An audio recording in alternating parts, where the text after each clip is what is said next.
طيب لا أبد، خذ راحتك يا دكتور اللي يناسبك. طيب السلام عليكم، حياكم الله جميعا.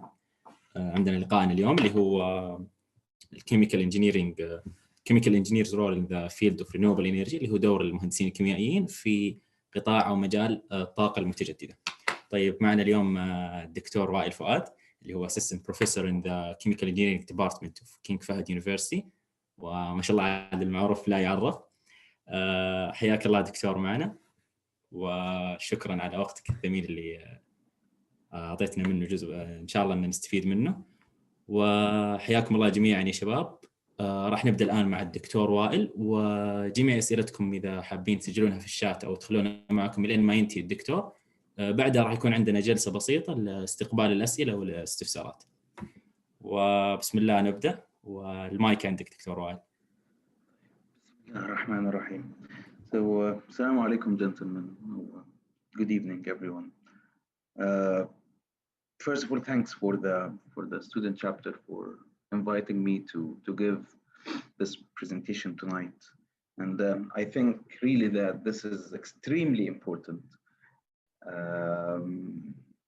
for us as a department to interact with the students, and for the concentrations to really attract students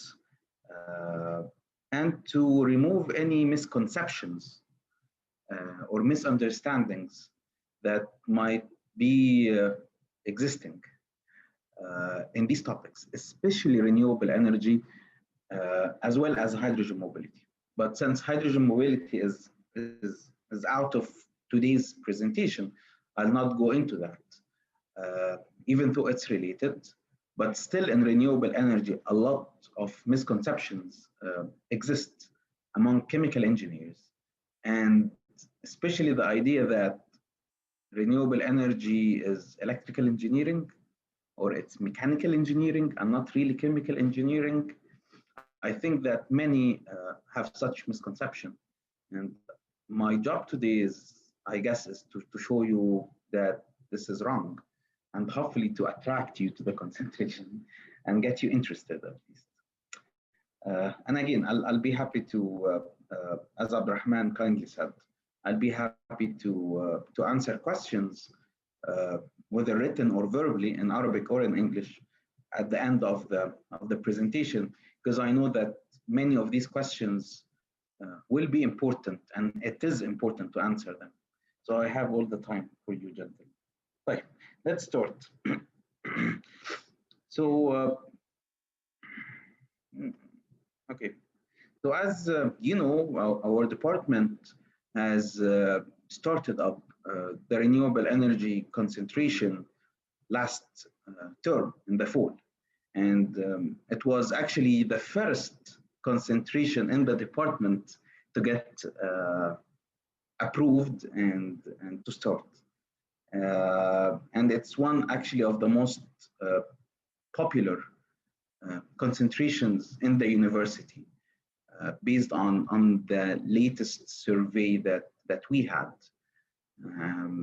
And the president himself, as many of you might hear him talking about, he's personally very interested in these two concentrations, which are linked together, the renewable energy and the hydrogen concentration. Renewable energy and hydrogen are siblings. They're brothers and sisters. You cannot separate them from each other. So that's why we usually talk about them together. The point here is, as you know, we have that renewable energy concentration, and it combines 4 courses, 2 of which are chemical engineering courses that are taught by myself till now. And it's 4 to 4, the introduction to renewable energy. It's really fundamentals of renewable energy and not an introduction course. And the 444, which is basically fuel cells. And there is an ME course, solar energy conversion, that is this semester taught by Dr. Muhammad Antar, and an econ course on energy economics and so on. That's taught by Dr. Akinaya. So that's our concentration, and I guess everyone here knows about them, okay? Or hears about these courses. Okay, I think that it is important to first discuss what is chemical engineers' role in traditional chemical and refining industry before we go into explaining what are their role in something that is more, let's say, advanced or futuristic, like renewable energy or unconventional, let's call it. Okay. Here I'm just showing a picture of what you all know, which is just a crude oil refinery. Okay, and that's a very popular picture where you just feed in your crude oil into an atmospheric distillation column and a vacuum distillation column, and you get some products out of that. Then these products either get catalytically cracked or hydrotreated in a bunch of processes to eventually reach to a list of products or fuels that we all use in our daily life. So after all of these nice chemical engineering processes, you will get something like diesel, gasoline, fuel oil, naphtha, and so on and so forth. Okay? We all know this. And a refinery is a typical example of chemical engineering work, right? Fine. But this is too complicated. I think to better understand a chemical engineer's role, let's simplify this picture a little bit. And let's go to a simplified picture of a refinery. So in a typical refinery, you would have a hydrocarbon feed, whether that's crude oil or whatever. So let's just call it a hydrocarbon feed. And you pump this hydrocarbon feed, and then you heat it up through passing it through a boiler. So in that fired heater, what you do is you burn natural gas, and then the heat coming out of the natural gas, your heat of combustion basically, is used to further heat your crude oil feed.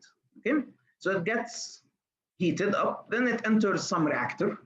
Okay, whether it's a plug flow, C star, whatever you want to call it. So some reactor where you have a reaction going on and you generate a product. And then that product gets further preheated in a heat exchanger. And then it goes to a distillation column. And you have at the top of the distillation column a condenser. And at the bottom you have a reboiler. The gas that is coming out of the top of the distillation column gets compressed and recycled back and so forth and so on. Okay? So this is a very simplified process flow diagram for what happens in a refinery. Fine. So we can actually see here that in order, your job as a chemical engineer is to basically design this process, So for example, you need to design the reactor, you need to design the distillation column, you need to make sure that your products from the top and from the bottom are within a certain specification or purity. And based on this, you can decide how many trays you will need in your distillation column, for example. Okay, and so on. But there is a very important thing that you as a chemical engineer are also required to do. We usually do not focus on that in our teaching, but this doesn't mean that it is an extremely important thing, which is you need to make sure, or you need to design your electricity and heat flows. بمعنى, if I'm gonna heat this feed in a fired heater, I need to calculate how much natural gas I need. That makes sense. If I'm gonna pump my feed, the pump requires energy. It actually requires electricity. So you need to design and answer the question, which is, from where will I get this electricity? You cannot say that this is the job of an electrical engineer, because the electrical engineer does not know the details of your design. Okay, and the power cycle, which we all take in thermodynamics, by the way, to produce electricity, is dependent on how much feed you are pumping. So the amount of electricity needed will depend on the flow rate. So you as a chemical engineer, you are the only person who can design the power cycle that will be used to generate electricity for your pump. In the distillation column, you have a reboiler. If you applied Aspen HYSYS, okay, you're gonna just have an energy stream going in and out of the reboiler, and you're gonna just calculate a Q, a heat flow stream. But this is not what happens in real life. What happens in real life is that if you as a chemical engineer design the distillation column, okay, then you need to tell me from where will I get that steam that is going in and out of my reboiler. And you cannot say that, oh, this is just the job of a mechanical engineer. It's not. The mechanical engineer cannot design that for you because you are the only person who knows how to design this distillation column. Okay, so you know exactly how much steam you need. So two things that are extremely important, and sometimes they are more important than the details of the process itself, is electricity to drive your pump, your compressor, and steam to drive your reboilers and any heating equipment that you might have. And sometimes you can do a very pretty neat chemical engineering job in terms of the reactor and the distillation column. But the energy required, whether in terms of electricity or heat, is just enormous, that the whole design is now useless. Okay, so this is one thing to please keep in mind. How is electricity, since we're talking about electricity, how is electricity generated conventionally nowadays? And how do we power our home with electricity? Actually, it is generated through a purely chemical engineering cycle, okay, that is called the combined cycle. So this is the process flow diagram of a combined cycle. And what happens in a combined cycle is that you basically compress air and here, and you mix it with natural gas. You burn that natural gas with compressed air, and then the flue gas out of the combustion goes through a turbine, and that turbine would basically rotate the generator, and the generator will produce for you electricity. Okay. Your job as a chemical engineer to design the compressor, the turbine, and to calculate the feed, the natural gas, and the air intake flow rates, and so on. The electrical engineer job starts after the generator and not before the generator. Okay, the mechanical engineer job is the detailed design of the compressor, the detailed design of the turbine, i.e. the interior, and not the design of the turbine and compressor in terms of sizing. This is your job. Okay, so the point is that after you combust your natural gas, it goes through a turbine. The turbine rotates, so it generates work, and it runs the generator, and you get electricity.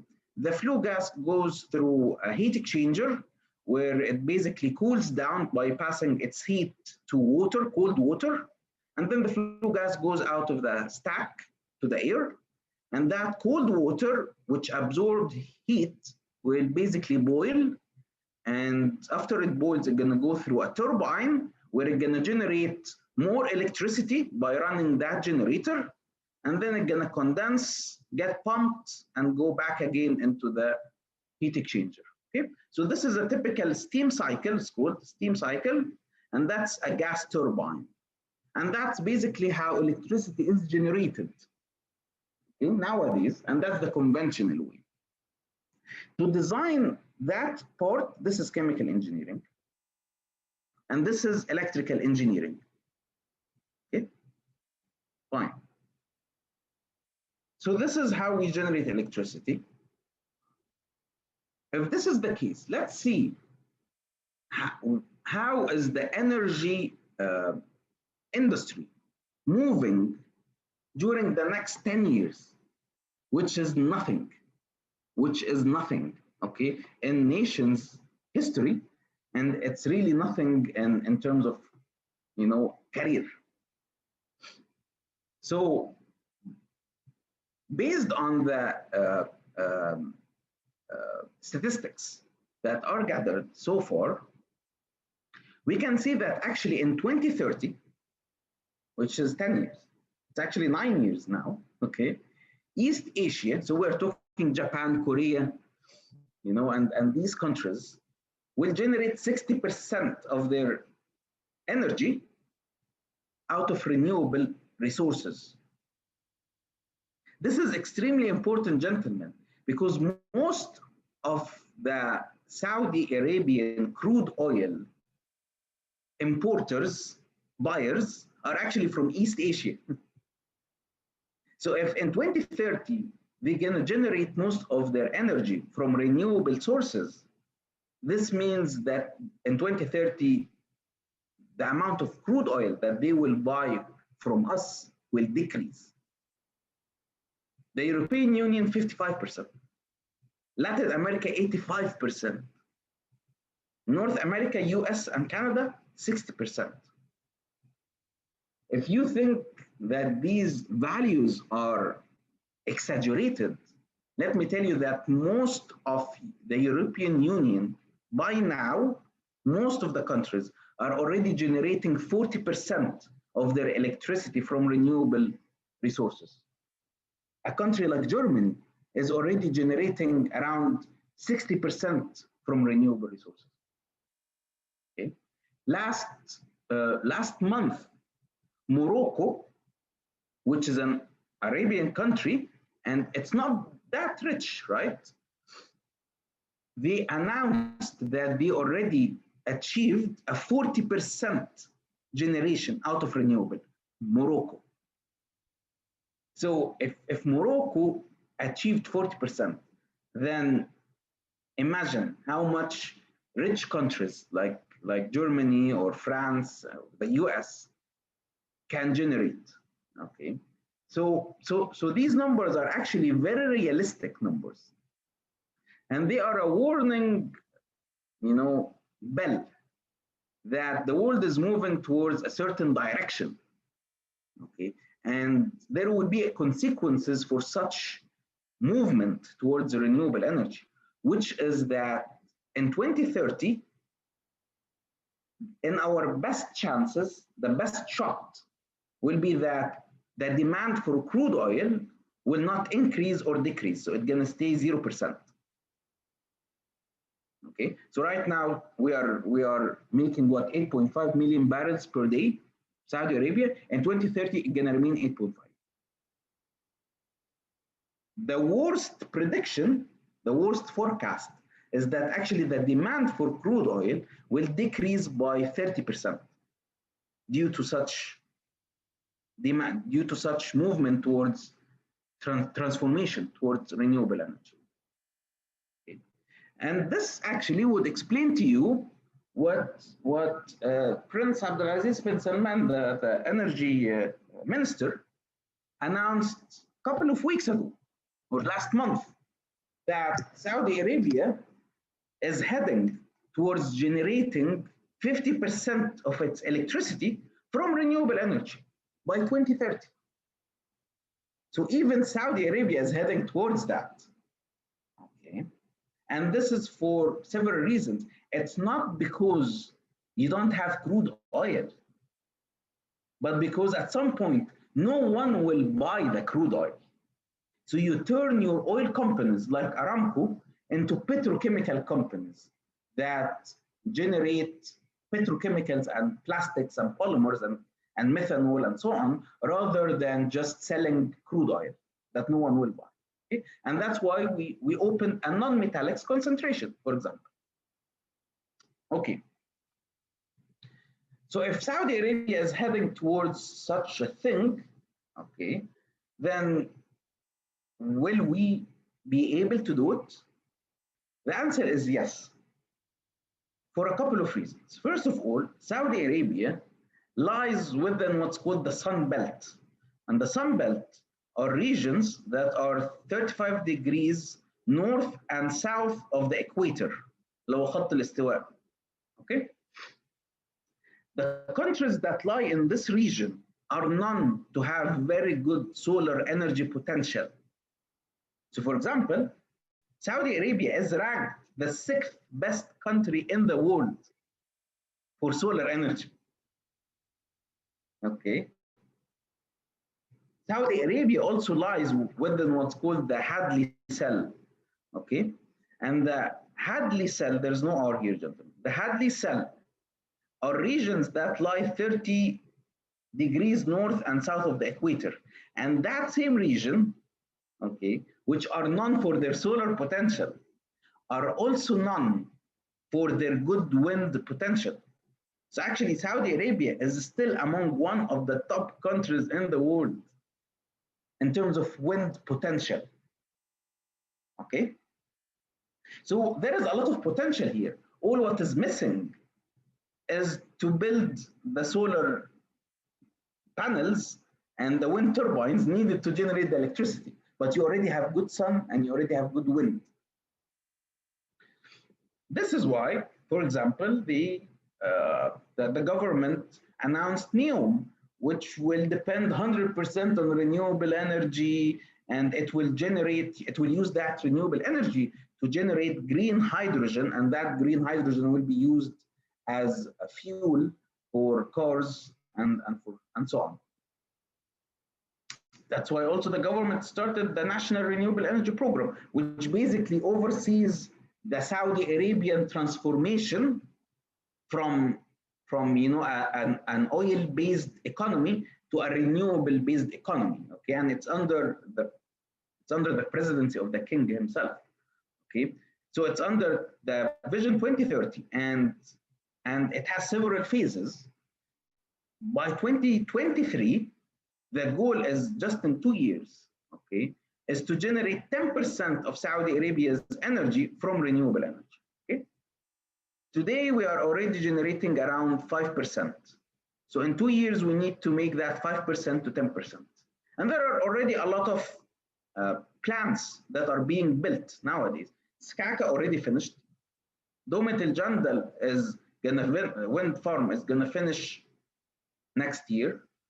Okay. Al Khafji solar desalination already finished. Okay, and there are other ones that are still being built. Okay, and so on. Fine.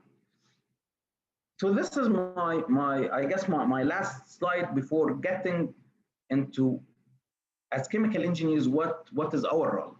But let me tell you how the future will look like, and hopefully this slide will show you why there are certain topics that were chosen as concentrations in the university and in chemical engineering, and not other topics. These topics, these concentrations, were chosen very carefully. How things will look in the future is that we will have a pool of renewable energy resources. So for example, we will have solar panels, we will have wind turbines, we will have nuclear reactors. We won't have dams, but we will have nuclear reactors. So we will have a pool of different resources that are connected to energy storage, okay, units. The energy storage units is what's called your fuel cells. Okay? That's why we have a hydrogen mobility concentration. Okay? So they go hand to hand with each other. The point here is that basically your home, okay, so that's your home, or your company, your industry, the plant that you're working with, will have what's called smart meters. And these smart meters will depend on the Internet of Things. And what will happen is that these smart meters will use the Internet to forecast the weather conditions, the price of solar energy, the price of wind turbine, wind energy, and so on. And it will check the history of your demand.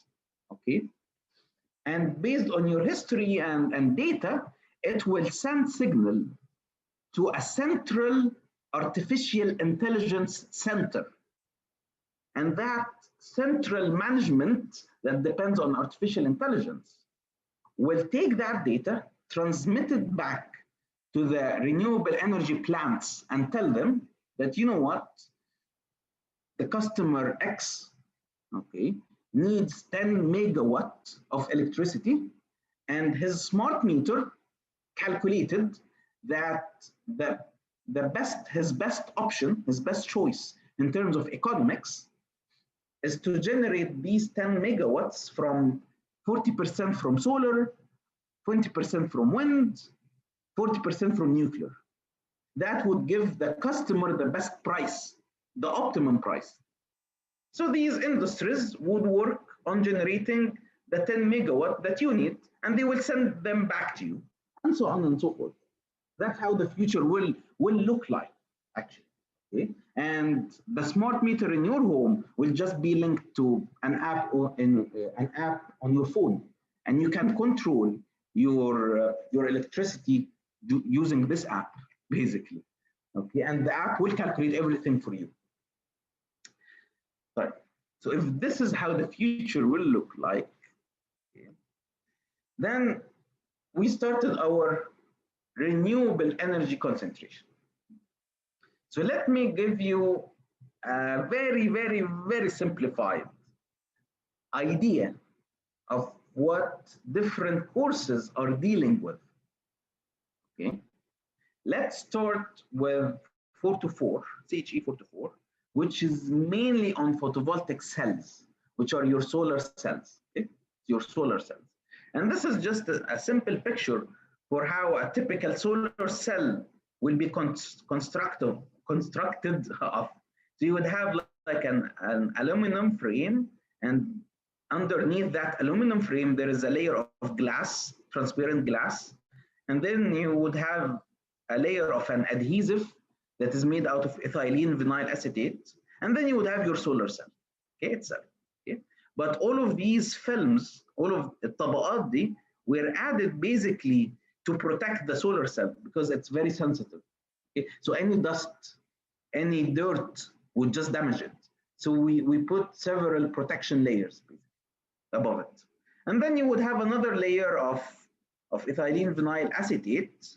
And then you would have your back sheet, which is made out of a plastic. It's like a white plastic. If you look at solar cells pictures or videos on YouTube, you will see that the back is made out of a white plastic.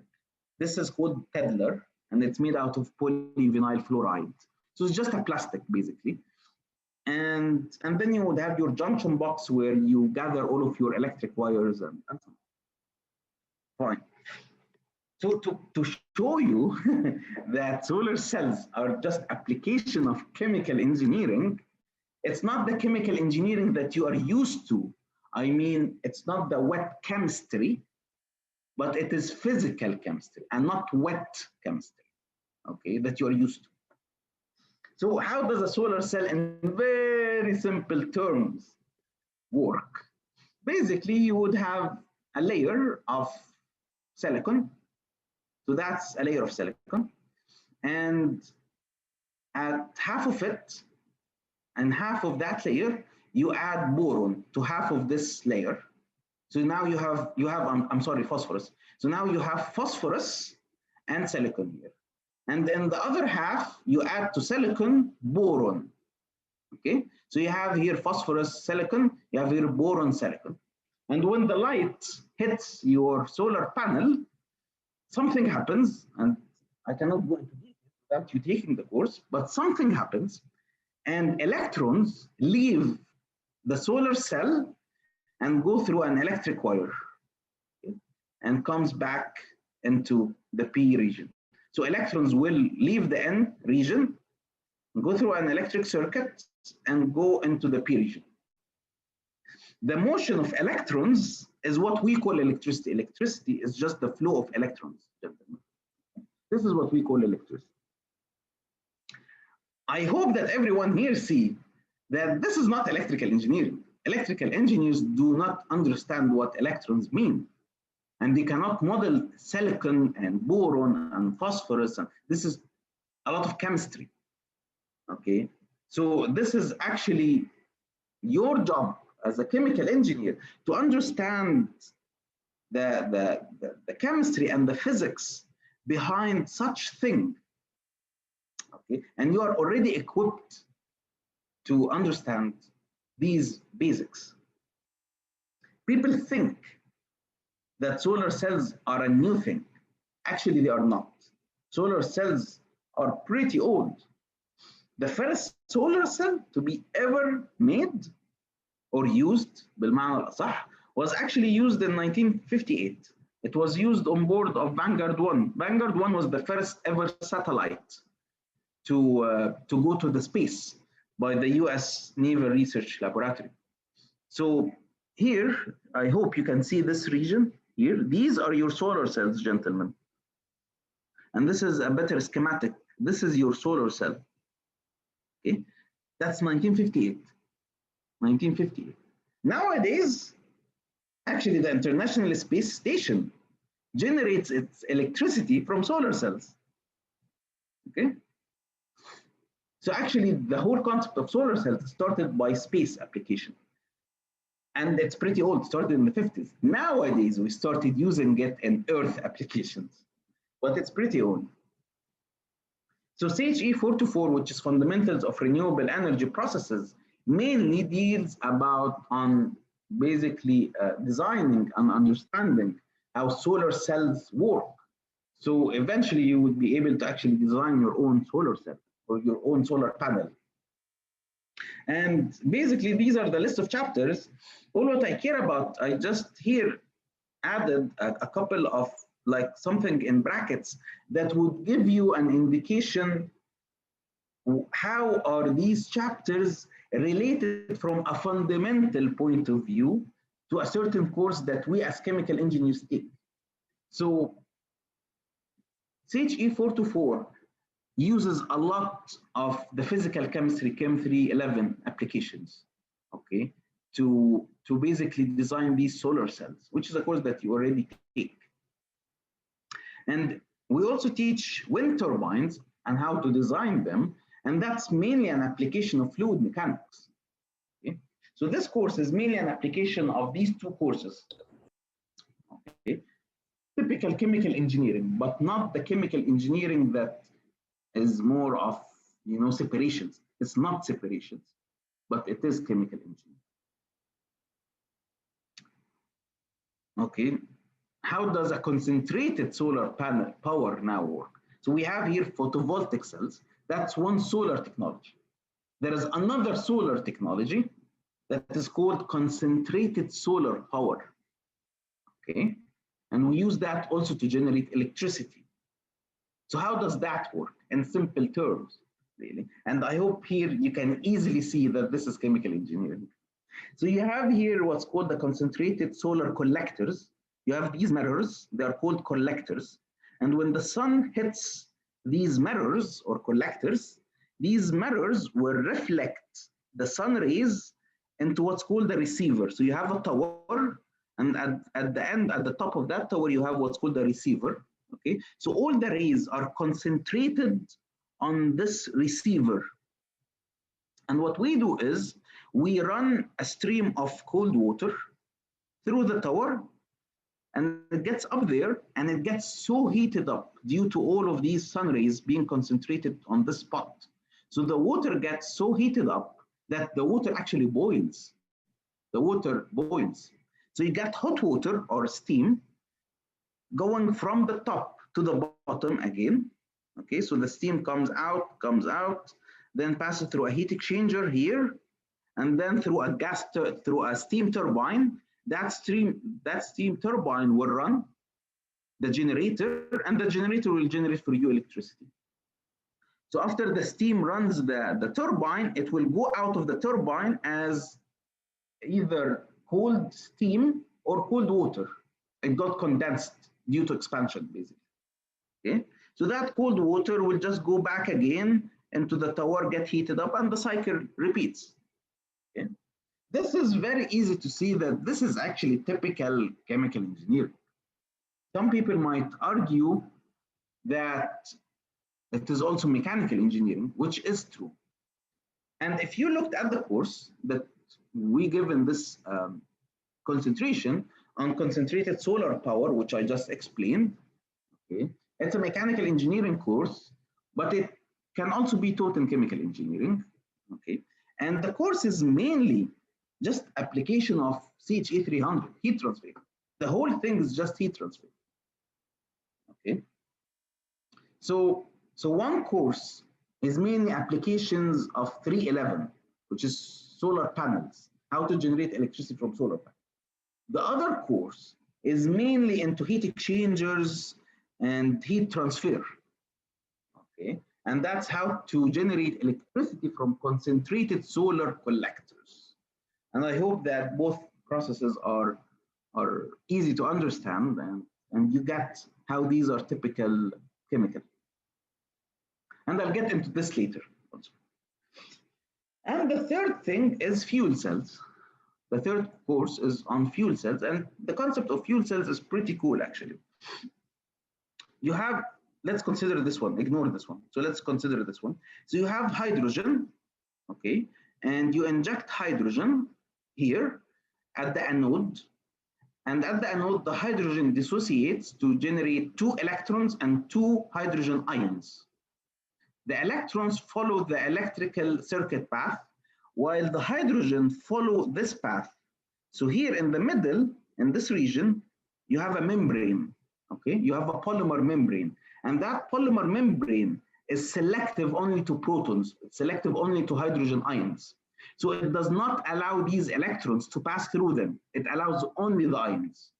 So therefore, these electrons are really forced to go through the electric circuit wire, while the protons will just flow through the membranes because they are permeable. At the end, the electron recombines with the hydrogen ions at the cathode, and they react with air that you inject here at the cathode to produce water. This is the simple idea of fuel cell. Okay? An electrolyzer is just the reverse of this.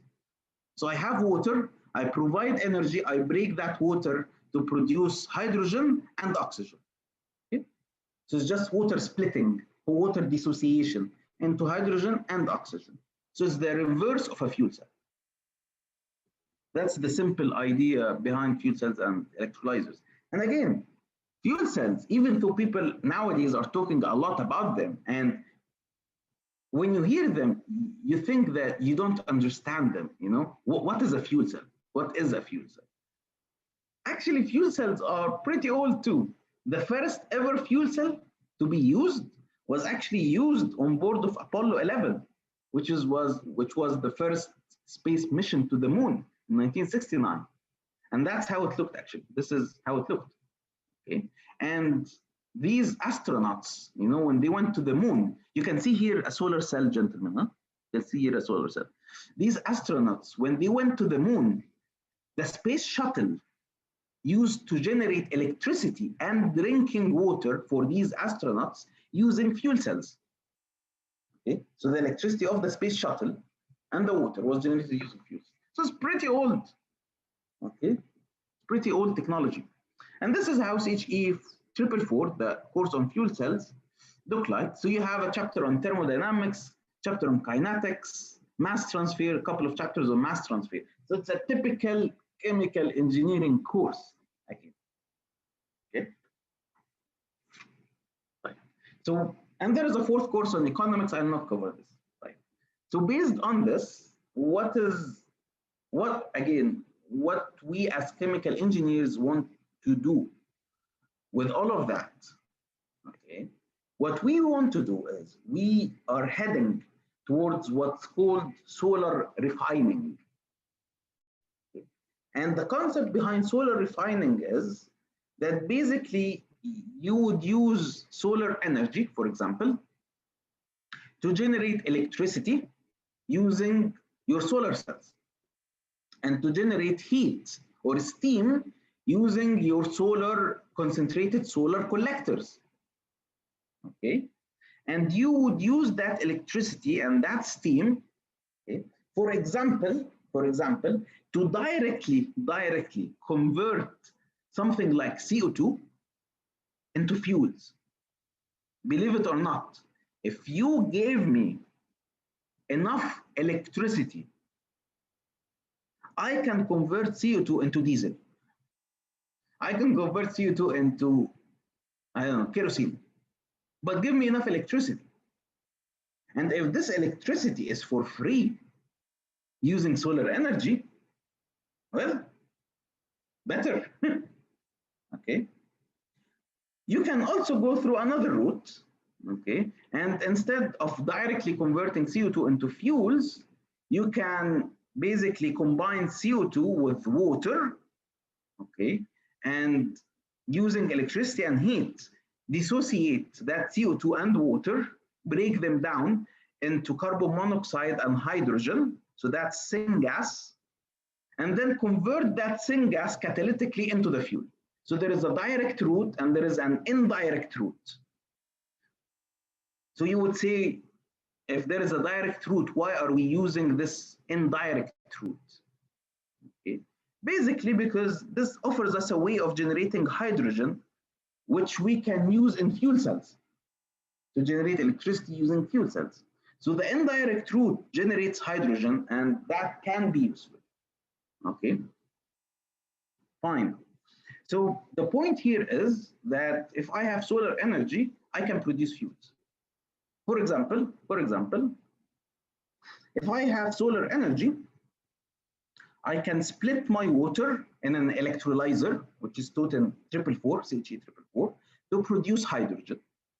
And I can have an amine unit that absorbs CO2 from somewhere, and I can combine CO2 with hydrogen under the presence of heat that I will generate using concentrated solar collectors to form methanol. This is a pretty well-known process. But now this methanol is green methanol because I didn't burn any natural gas to get it. It's all based on solar energy and wind energy. Okay? And when I have methanol, I can convert this methanol to produce ethers, dimethyl ether, for example. And again, these are well-known chemical engineering processes. We know them. Okay? I can convert this methanol into olefins, for example. Okay? And I can further process my ethers into gasoline and diesel. There's a pretty well-known process that's called MTBE to gasoline. Okay? If you have olefins, you can convert these olefins into polymers, polyethylene, polypropylene. But what's important is we already know these processes. What's important is give me the source of electricity. Give me the source of steam.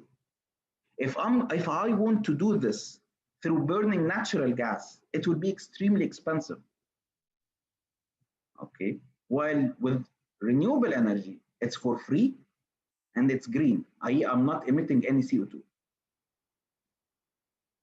This also allows for the concept of carbon circulation, which is another chemical engineering concept, i.e. basically I will produce diesel, for example, from here, or gasoline. I'll produce gasoline through this route, through the methanol route. I'll use this gasoline in my car. The car will generate CO2 from burning the gasoline. I will capture that CO2 and I will insert it again into my process, recombine it with hydrogen that I produced using renewable energy, produce gasoline, and so on and so forth. So you can see that you would have, with solar refining, you can have a nice carbon circulation process, which, by the way, was the topic of discussion, was the scientific topic of discussion in the last G20 meeting that happened in Saudi Arabia last year. Okay? So it allows for that. And now I'm not anymore destroying the environment, really, because I'm just capturing that CO2 and reusing it. I can also produce natural gas if I want. So if I have that renewable energy, I just again split water to produce hydrogen and combine that hydrogen with CO2 that I captured, okay, from my power plants, let's say, or from my cars, okay, and through a process that's called methanation, okay, which is a typical chemical engineering process, you can produce actually methane, natural gas. and then you use that natural gas in your power stations to generate electricity, and you get the CO2, you capture the CO2 from burning that natural gas and recycle it back, and so on and so forth.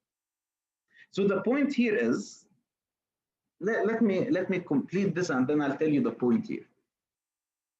I can also produce ammonia if I have renewable energy. So again, using solar, I'll just dissociate my water to produce hydrogen, have a pressure swing adsorption process to separate air. So I'll have an air separation unit to separate oxygen from nitrogen. I'll use that oxygen later, but then I will recombine that hydrogen that was produced through solar energy with nitrogen, and through the Haber process, which we already do nowadays, I'm going to generate ammonia, which is used as the fertilizer. It's actually the #1 chemical that is produced worldwide, ammonia.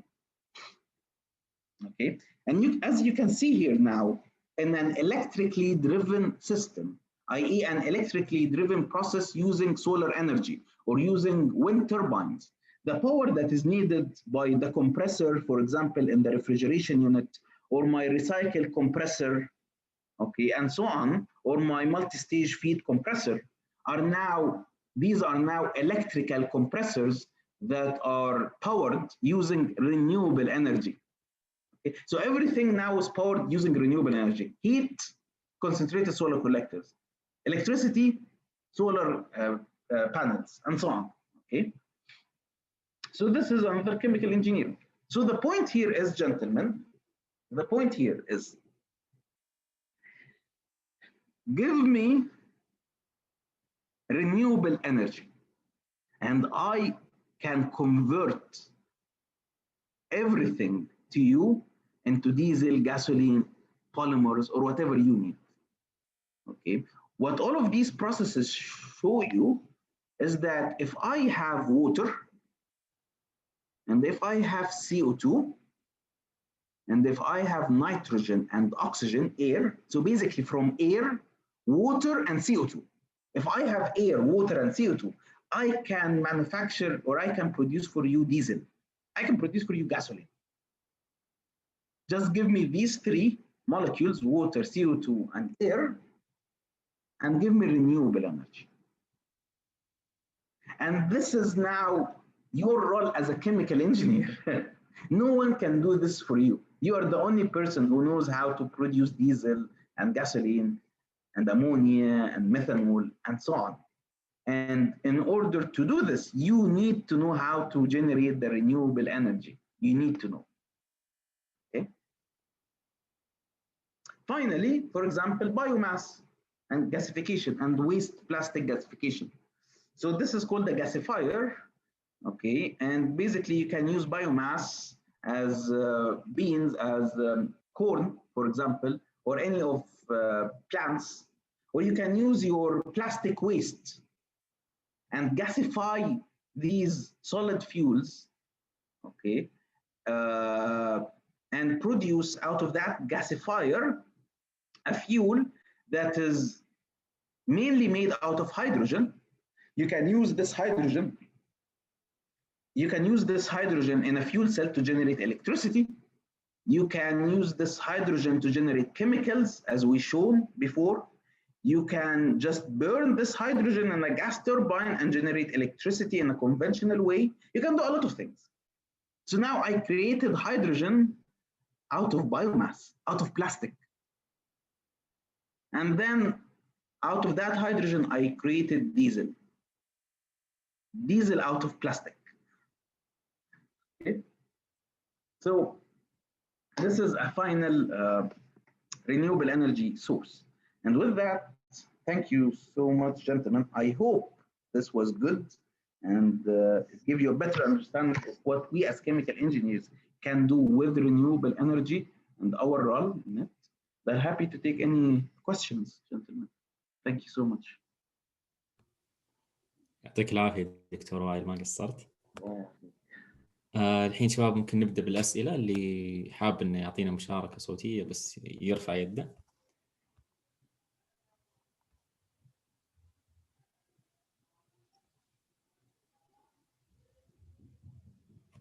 دكتور في سؤال في الشات إذا حاب أقرأ لك.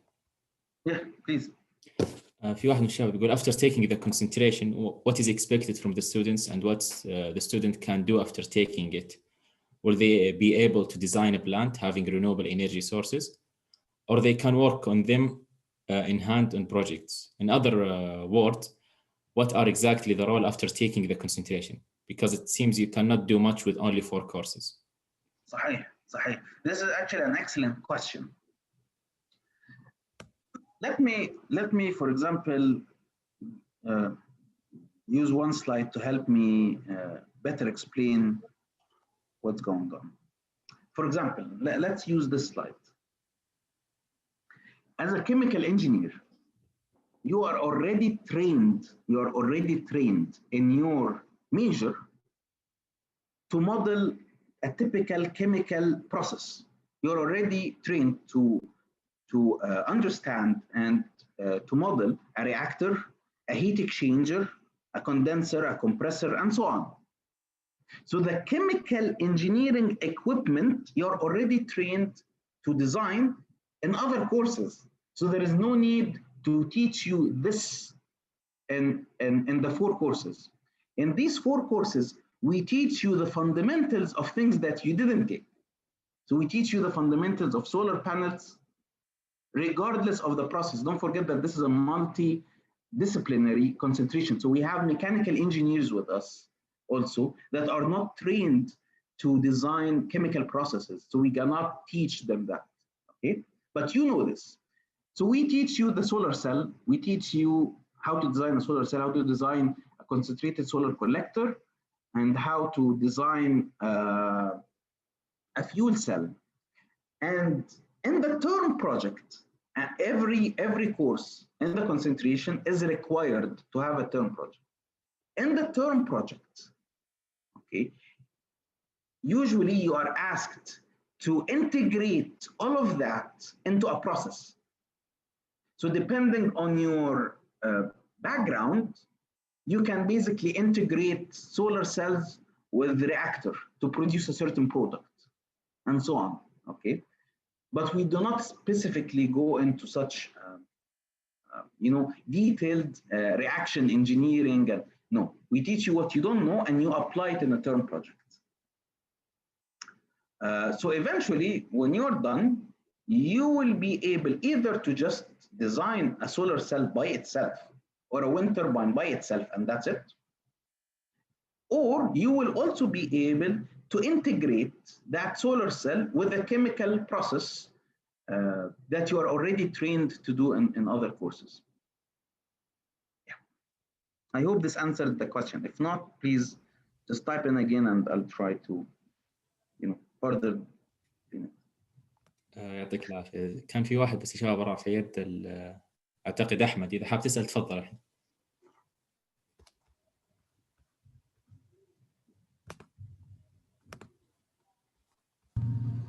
يعطيكم العافية. أنا عندي سؤال أتوقع هو شوي يتعلق بالجانب الاقتصادي. الآن الدكتور ذكر أن يعني he needs 3 things to produce المنتجات أو منتجات الهيدروكربونز. بس هذه مسألة إنه أوكي أنت تقدر ب3 أشياء هذه، طب كيف حتبيعها؟ لأنه من شرح الدكتور إنه المسألة سهلة، كيف راح تبيعها وغيرك ممكن ينتجها يعني هذه 3 أشياء، أو كيف تكسب منها عوائد مادية منتجات الهيدروكربونز في التقنيات. إن شاء الله السؤال واضح. I think that the question is clear. Again, that's actually a good question. Now, to be clear, these are not easy processes. These are not easy processes. However, they are feasible processes and they are already existing processes. So what I am explaining here, there are already plants in Europe that are running this way. So this is not, futuristic things that we think we can do. These processes are already being, operated. especially in Europe and in Asia. So this is one thing. It is not easy. But the main difficulty in these processes are not actually the reactor design and so on, since these are the same in any process. The most difficult thing in these processes is that they need a lot of energy. And if you have the solar cells and the wind turbines, then, so this is one point. The second, and I guess you are talking from a demand and supply point of view, as this means, for example, in this case, ammonia, everyone can generate ammonia. So anyone with solar panels can generate this way ammonia. The answer is yes. The answer is yes. And this is now the point in renewable energy, and it opens the door for a lot of things. Why a lot of countries are heading pretty fast in renewable energy, towards renewable energy, is that no one owns the sun, no one owns the wind. Okay? And if you have energy, you can basically do anything. Okay? So for political reasons and for economic reasons, it gives countries a lot of independence. So you are correct. Yeah, everyone can do this. But the point here is now, energy transitions are pretty expensive. Yani when we say that Saudi Arabia gonna shift in 10 years towards renewable energy and gonna generate 50% of its electricity from renewable energy, how much will this cost? Doing this is pretty easy. It's easier, not pretty easy. It's tough, but it's easier. What's really tough, and I guess that's what you're pointing at, is getting the money to build these solar cells and wind turbines in the first place.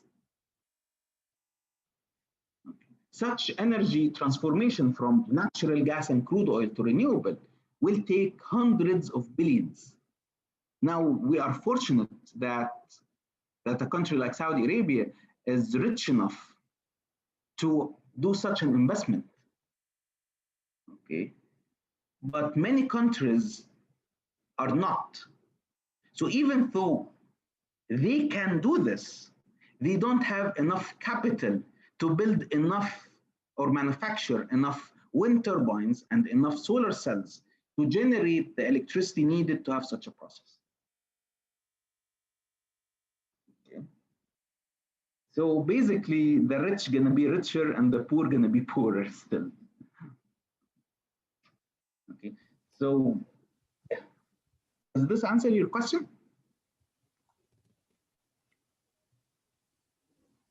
أعتقد إن شاء الله يا دكتور.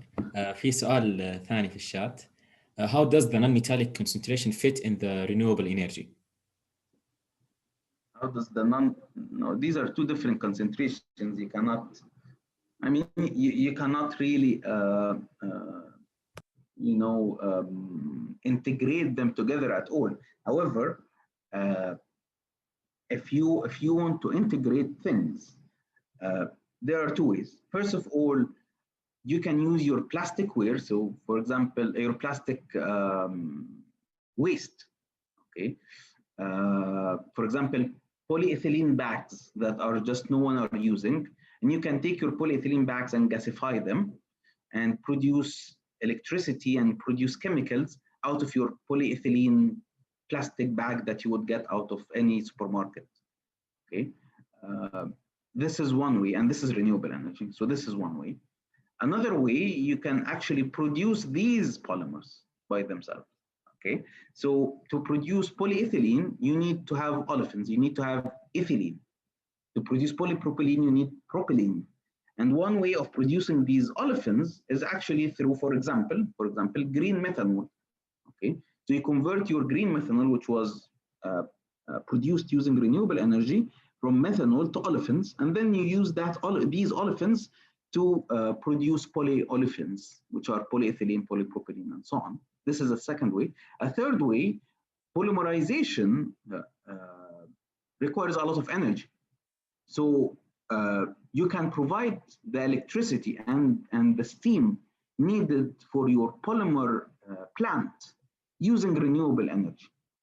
Okay. Even if you didn't provide the olefins, you can still provide the electricity and the heat. Yeah.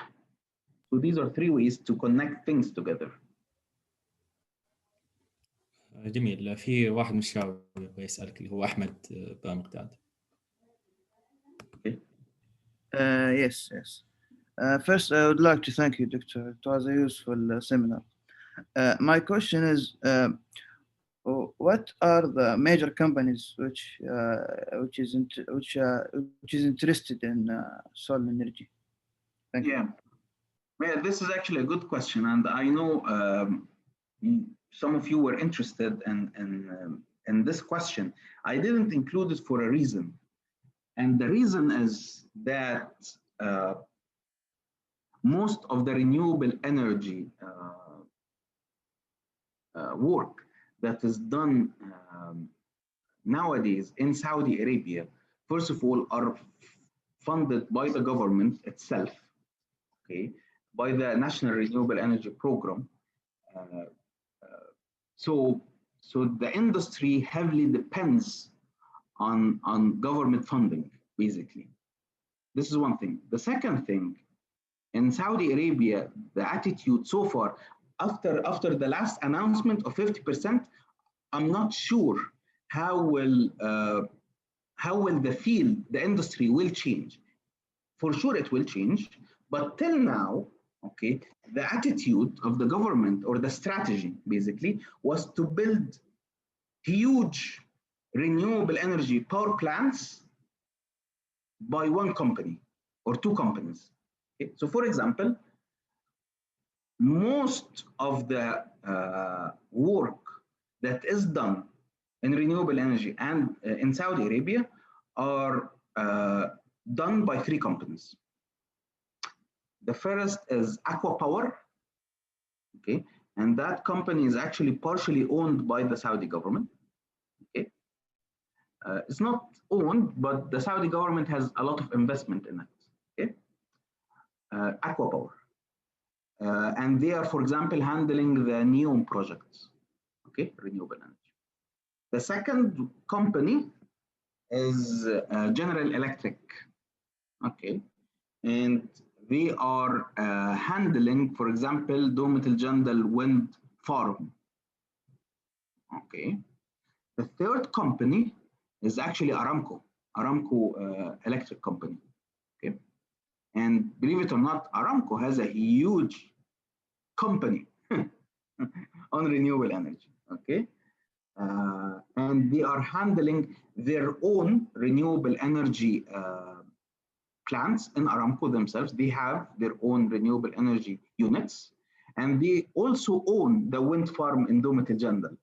Okay, so these 3, again, another one which recent in 2 years, in 2018, the Saudi government signed with Masdar. Masdar is an Emirati company that is owned by Mubadala.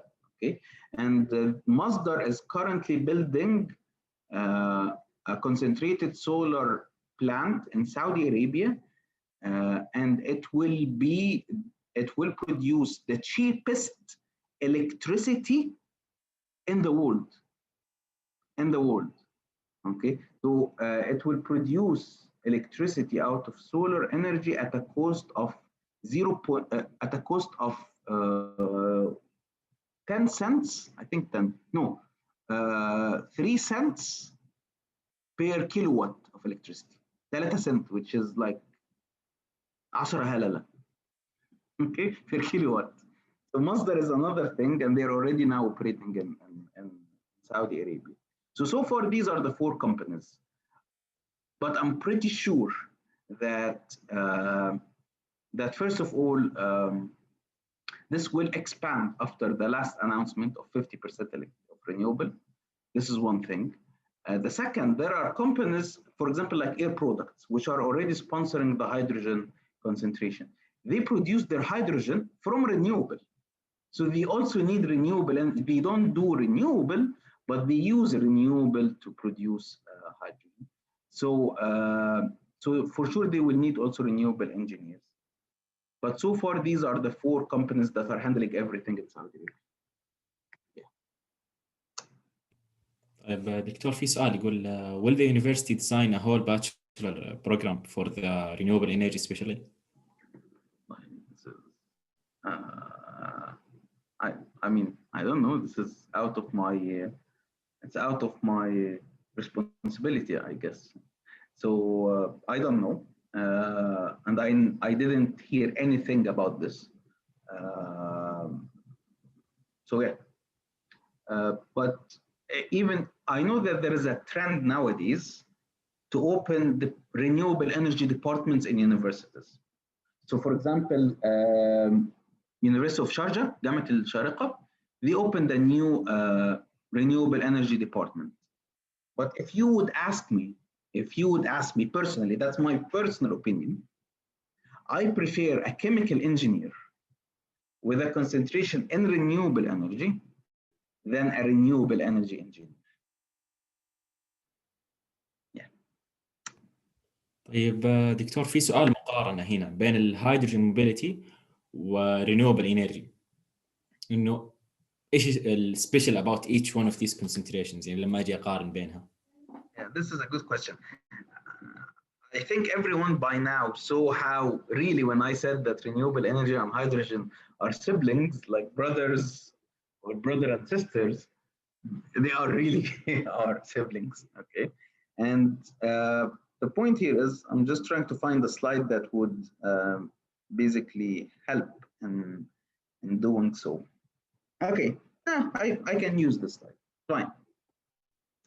In the renewable energy, okay, program, what we care about is to teach you this step, how to generate the electricity and the heat needed for generating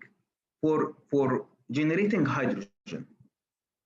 But I am not teaching you the hydrogen process. Okay, I'm not teaching you the hydrogen process. I stop at we generated electricity and heat.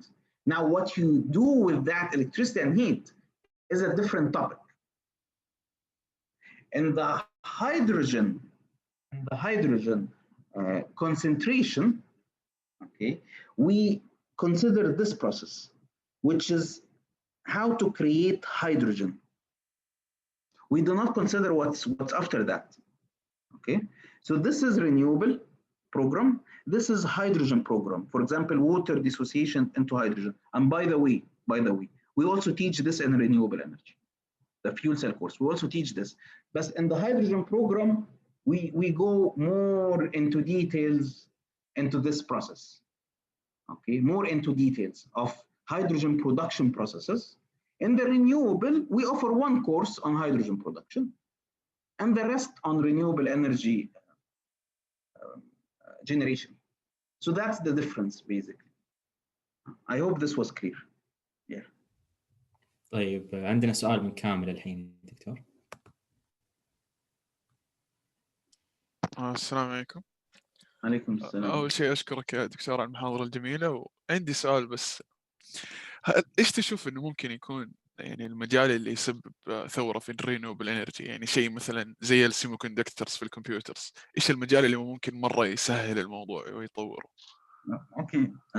Okay, yeah, that's actually a nice question. Yeah, thanks for that. Just gentlemen, before I just to follow up with the previous question, basically in the renewable energy program, we teach you how to generate hydrogen from water. But there are several processes to generate hydrogen from water. So you have steam methane reforming, you have gasification, you have water splitting, and you have other processes. So the different processes to produce hydrogen are covered in the hydrogen mobility. While in the renewable energy, we just cover one process of hydrogen production, which is water electrolysis, water splitting, and the rest is on really generating the electricity. And the hydrogen mobility, you don't know from where did this electricity came. You don't know this. Okay, for you, you just have electricity. Well, in the renewable, you design that actually. You don't know where you got your heat, but in the renewable, you design your heat flow and so on. Now, to answer this pretty nice question, actually here, when you mentioned semiconductors, you can see that our CHE 424 course is really 2/3 of it is a course on semiconductors. You have semiconductor physics, semiconductor properties, p-n junction diode was just semiconductor property, and photovoltaic systems, which are semiconductors. So a solar cell is just a semiconductor, really. Okay. Now, I agree with you that in computer applications, they also use semiconductors, and a revolution in semiconductors would be beneficial in computer science and also in solar cells. So, for example, the big thing nowadays in solar cells are two things. First is to produce or manufacture what's called thin film solar cells. So these are very thin solar panels that you can fold. Okay, usually a solar panel is it's straight, you cannot fold that. No, right now they are trying to do things like television. You know, nowadays the curved TVs, they are now trying to do curved and folded solar cells. So actually eventually what you can do is you can just fold your solar cell, okay, put it in your handbag or in your backpack, okay, and just carry it around, and whenever you want to use it, get it out of your handbag, unfolded, okay, and use it. That's where they're trying to go, okay? So thin film solar cells. The second thing is, with these thin film solar cells, they are trying to increase the efficiency. Till now, the efficiency of the commercial solar cells that you can buy from, like, I don't know, eBay or from Amazon, or you can even find here in Kfupm, some shops here in Kfupm sell solar cells. These mainly are the crystalline silicon ones. Most of them are Chinese, and their efficiency is around like 15 to 18%. If you can buy solar cells that are commercial, I mean, that have efficiencies of 25%, but these are extremely expensive. Most of the research nowadays is on increasing the solar cell efficiency to reach 30, 35% while keeping the cost low. So using cheap materials. And if that happened, like folded solar cells that are highly efficient and cheap, then everyone can generate his own electricity, and it's going to be durable, and yeah, it's going to change history, basically. It will change history. So, and the governments will lose a lot. Since basically, if you can have your own fuel, if you can have your own solar cell and you can fold it and put it in your bag, you won't buy electricity from the government anymore. You will generate your own electricity, and it's very efficient. So yeah, I guess this is the revolution. Nice question. Interesting. إذا تسمح لي أنا أسأل يا دكتور. Yeah, go ahead. في الموضوع ما تطرقنا له، فأنا أبغى أعرف يعني هل هو فعليا ما له أبليكيشنز ولا ما له دخل في الكيميكال انجينيرينج اللي هو الجيوثيرمال انرجي. أنا عارف إنه ممكن تستخدم في التوربين اوبريشنز وعشان برودكشن حق الستيم، بس ليش ما تطرقنا لها؟ Actually, I have a research project with Dr. Abdullah Sultan from Petroleum Engineering on geothermal. We didn't. Geothermal is pretty cool. We didn't cover geothermal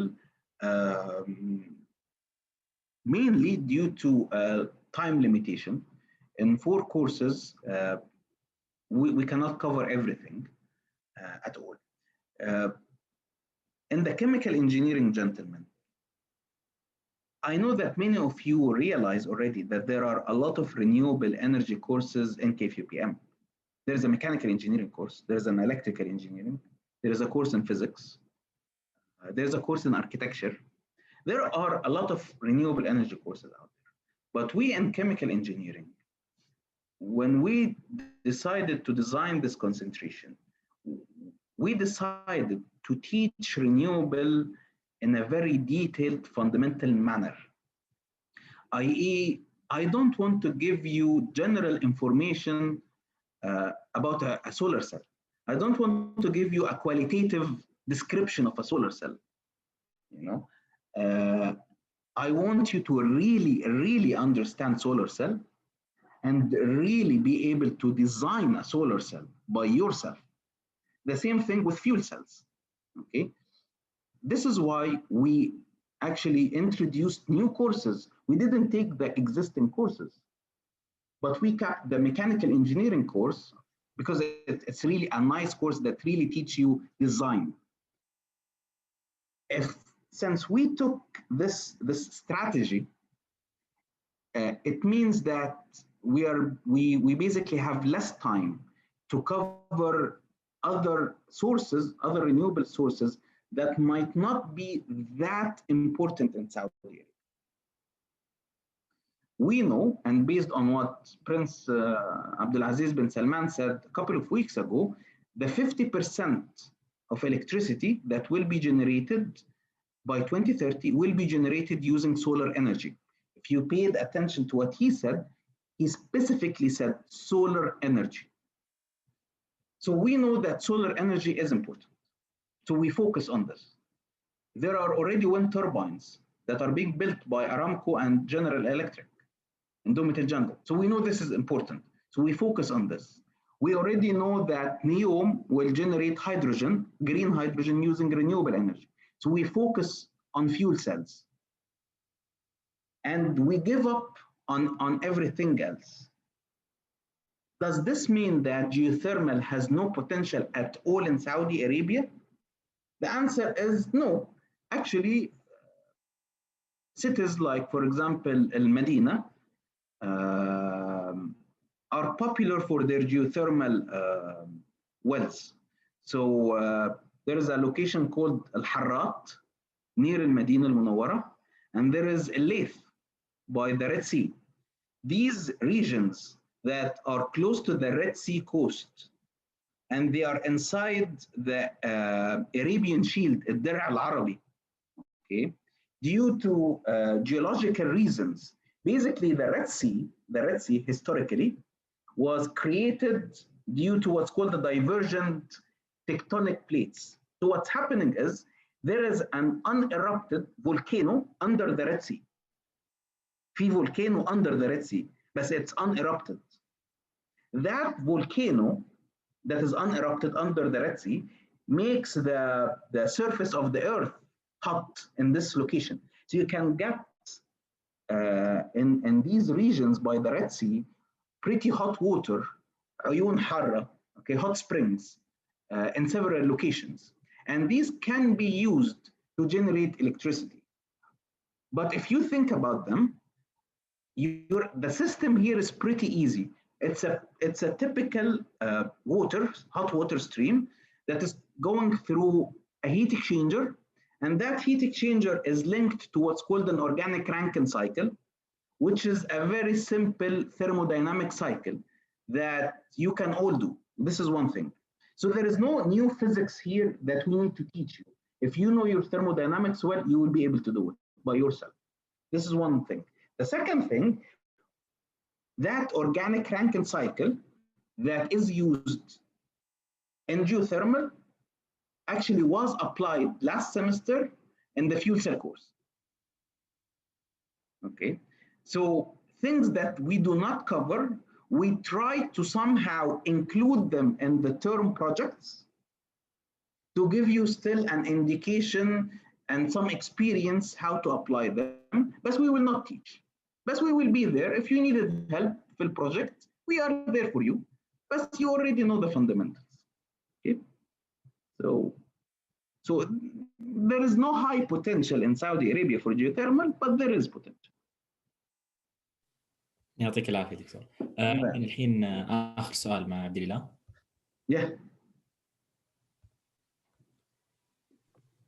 يعطيك العافية دكتور.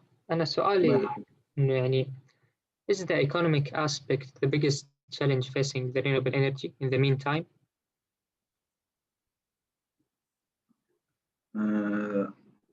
For Saudi Arabia or for the world? يعني Saudi Arabia و generally. Generally, yes. The economics is stopping a lot of countries from going fast enough. Again, the statistics show that most will, by 2030, will hit 60%. They could have went to 70, 80, but the economics is stopping a lot of countries, yes. Now, here we are talking about 60% of electricity generation, okay? Just to have your current electricity. If you want now to produce green ammonia or diesel or kerosene or these things from renewable energy, you will need even more panels. So we need even more money. So in general, yes, it is the economics that are stopping things. In Saudi Arabia, it's yes and no. بمعنى, yes, renewable energy is still expensive, okay? And in the age of coronavirus, and already the whole world economy got affected. So yes, it is a factor. However, still there is a lot of reserves and a lot of capital and money that it is a factor, but not a determining factor. This is why the plan is to get 50% in 10 years, because there is a lot of money, you know, that you saved from crude oil, from the crude oil, you know, selling crude oil. So it is a factor, but not a strong factor in Saudi Arabia. This is one point. The second point, in Saudi Arabia, gentlemen, if you went to any country in the world, if you went to the US or any country in Europe, and you told them, give me one piece of information that you know about Saudi Arabia, most probably 90% will tell you it's the world's capital of crude oil. Due to strategic reasons, crude oil gives Saudi Arabia a lot of power in the energy industry, a lot of power politically, a lot of influence over the world. You know, a simple decision in terms of oil production or consumption by the Saudi government can really destroy the world economy. You know, like if the government said tomorrow we're gonna increase the oil our production by 1 million barrels per day, the oil price will decrease to $10. Okay, so you have a lot of influence, a lot of power. It's not wise to remove that power, you know, immediately. Okay, what's wise is to gradually transform into renewables, while allowing some time for Aramco to shift from being a petroleum company that sells crude oil into a petrochemical company that sells non-metallics. ما انت لو النهارده you immediately shifted للرينيوبل، طب ارامكو تعمل ايه؟ كده مفيش شغل. فيو are كمان allowing Aramco to have its own transformation towards non-metallics. Okay, so these are the main two reasons. So it's more of a planning, يعني, for Saudi Arabia rather than economic. It's more of planning and strategy, playing it smart. I hope this answered it. تمام، يعطيك العافية، ما قصرت دكتور. شكرا لك، واخذنا من وقتك زيادة بعد. الحمد لله يعني كانت جلسة جدا جميلة. الله يسعدك يا دكتور. ممتاز. Thank you so much, gentlemen, and please feel free to drop me an email or call me, whatever, if you have any questions or concerns. بإذن الله. والمحاضرة راح تكون إن شاء الله إنها مسجلة وراح نرفعها على حساب النادي. فيعطيك العافية دكتور وشكرا لكم لحضوركم. Thank you. السلام عليكم.